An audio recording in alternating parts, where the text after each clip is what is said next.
सबसे पहले हमें किसी भी एक आसन में बैठ जाना है। जैसे कि पतंजलि ने कहा है स्थिर सुखम आसनम।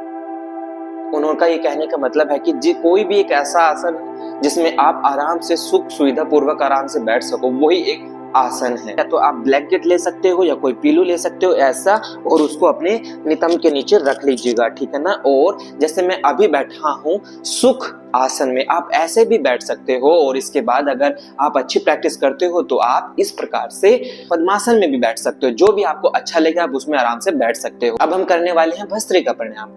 भस्त्रिका प्राणायाम जो होता है वो कुछ लोग एक गलत तरीके से करते हैं। पहले हमें उसकी विधि को समझ लेना है कि वो हम करना कैसे हैं, करते कैसे हैं। कुछ लोग उसको बहुत गलत तरीके से करते हैं। बस सांस को पे ही फोकस रखते हैं कि अपने सांस को लेनी है छोड़नी है, लेनी है छोड़नी है। लेकिन इसमें ऐसा नहीं होता है। हमें ज्यादा जब हम भस्त्रिका प्राणायाम करते हैं, ये भी बहुत तरीके से हो सकता है। जैसे कि 1 से 2 तरीके में आज आपको करके इसको दिखाऊंगा, ठीक है। और आप जब भस्त्रिका प्राणायाम करते हो तो हर एक को कम से कम 3 सेट में आपको करने की कोशिश करिएगा। तो आइए मैं आपको करके दिखाता हूं। इस प्रकार से आपको दोनों हैंड्स अपने ऊपर की तरफ ले जाने हैं और अपनी मुट्ठियों को इस प्रकार से फिंगर को बंद कर लेना है। और उसके बाद सांस को छोड़ते हुए एक्सेल करते हुए अपनी चीज की जो एल्बो है वो यहाँ इनको टच करना है, ताकि आपका जो आपने सांस ली है फेफड़ों में, आपके लंग्स में प्रेशर बने और सारी की सारी सांस बाहर आए, ठीक है। तो आपको जो करना है वो फोकस करना है अपनी एक्सेल पर, ताकि आपकी जो सांसें हैं वो अच्छे से बाहर आए। अब मैं आपको करके दिखाता हूं कि ये करना कैसे है।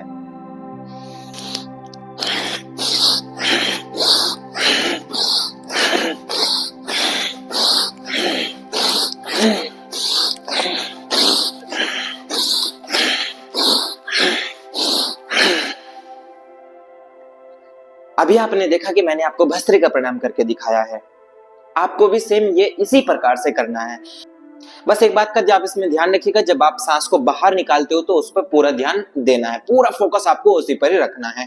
और ज्यादा से ज्यादा अपनी सांसों को एक्सेल करो, बाहर की तरफ निकालना है।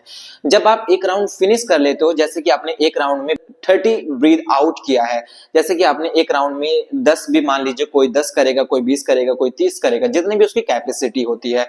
तो जब वो उसका लास्ट होता है तो लास्ट हो जाने के बाद आपको थोड़ा सा हल्का सा अपने माइंड में, आपकी बॉडी में ऐसे ऐसे मतलब हल्का सा आपको फील होगा कि जैसे कि कुछ अजीब सा आपको फील हो सकता है, जैसे कि ब्लड सर्कुलेशन एकदम माइंड जो होता है सुन टाइप से का हो जाना, तो मतलब इस तरीके का आपको कुछ फील हो सकता है। तो आपको उस टाइम क्या करना है कि वहां रिलैक्स हो जाइए, और कुछ समय के बाद जब आप रिलैक्स हो जाते हो, मुश्किल से 5 से 10 सेकंड रिलैक्स हो जाओगे, उसके बाद आप दूसरा राउंड स्टार्ट करिएगा।